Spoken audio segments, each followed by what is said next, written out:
जेराम निराला भालुवाही बासोपति जेराम निराला भालुवाही बासोपति तुम्हारा चरण में जाके अटकल बा। डीजे हरिओम बसंत डीजे हरिओम बसंत डीजे हरिओम बसंत डीजे हमर दिल सुनाए माई तुम्हारा चरण में जाके अटकल बा। चरण में जाके अटकल बा। हम दिल सुनाए माई तुम्हारा चरण में जाके अटकल बा।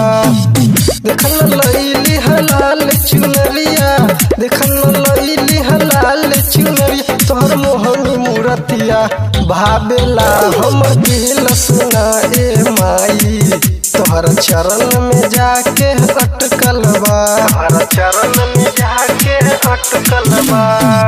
देखन लईली हलाल चुनरिया देखन लईली हलाल चुनरिया मोहनी मूरतिया भावेला हमर दिल सुनाए माई तोहर चरण में जाके अटकल बा।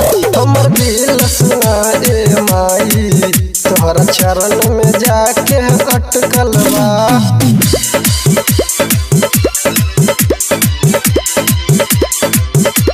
डीजे हरिओम बसंत डीजे हरिओम बसंत डीजे हरिओम बसंत पूजा के थाल लाइल बानी गर्दन लागे सुराही मुनि मूर्तिया देखे द तू करन नाही नाही बहार मिलन बा माई के हमरा का तू ऐसन दे दिहलो अपन लोग अपन न भइले तू चोरा के चल गइलो। जान मारे तिरसुल तोहार जान मारे तिरसुल तोहार बघवा पर तो मनमा भटकल बा। हमर दिल सुनाए माई तोहर चरण में जाके अटकल बा। डीजे हरिओम बसंत डीजे हरिओम बसंत डीजे हरिओम बसंत डीजे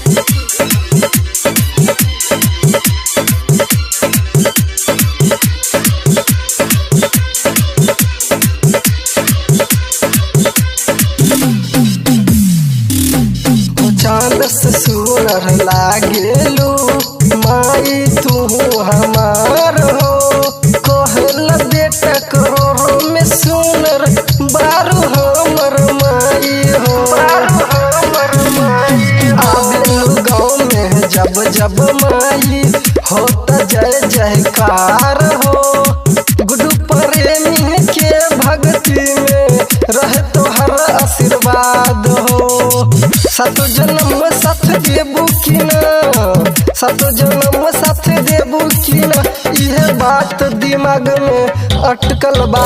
हमर दिल सुनाए माई तोहर चरण में जाके